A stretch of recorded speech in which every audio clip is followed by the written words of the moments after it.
انت تعرف مين الشخص اللي بيقود مبيعات الشركه والتسويق والعلاقات التجاريه كلها في اتجاه واحد؟ مين المسؤول دايما عن نمو الشركه كلها تجاريا؟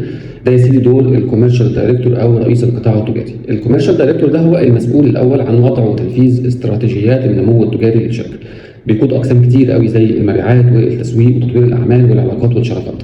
هدفه الاساسي دايما توسيع السوق وزياده الارباح وتحقيق ارقام نمو ثابته. اهم الادوات والمهارات اللي تكون في اي رئيس قطاع تجاري او كوميرشال دايركتور انه يكون عنده مهارات قياده عاليه جدا جدا، ليدرشيب سكيلز عاليه قوي، فهم عميق قوي للمبيعات والتسويق والسوق والمنافسين، وسي ار ام سيستمز زي السيلز فورس والهاب سبوت، والتفاوض واداره العقود واغلاق الصفقات الكبيره قوي او الكلوزنج اوف ديلز، اعداد استراتيجيات دايما البرايسنج والجو تو ماركت بلانز.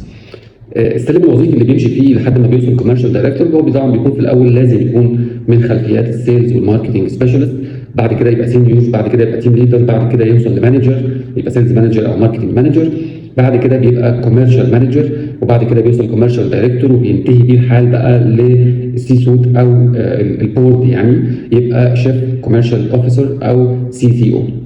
متوسط الرواتب عالميا للبوزيشن ده ممكن في بعض الاحيان ان هي تتخطى ال 10000 دولار شهريا، وبتوصل في بعض الاحيان ان هي توصل 20000 دولار ده شهريا. دي مش بتكلم على الشركات الكبيره وعلى اختلاف الدول وعلى اختلاف القطاعات، ده متوسطات عالميا، غير طبعا البونص والعمولات اللي ساعات ممكن توصل لارقام ضخمه جدا عقلك ما يستوعبهاش. المستقبل الوظيفي للوظيفه دي مستقبلها قوي جدا جدا، وخصوصا في القطاعات الطبيه والتقنيه والعقاريه والساس او السوفت وير از سيرفيس، وهي من اكثر المناصب اللي الشركات بتعتمد عليها لتحقيق النمو الحقيقي.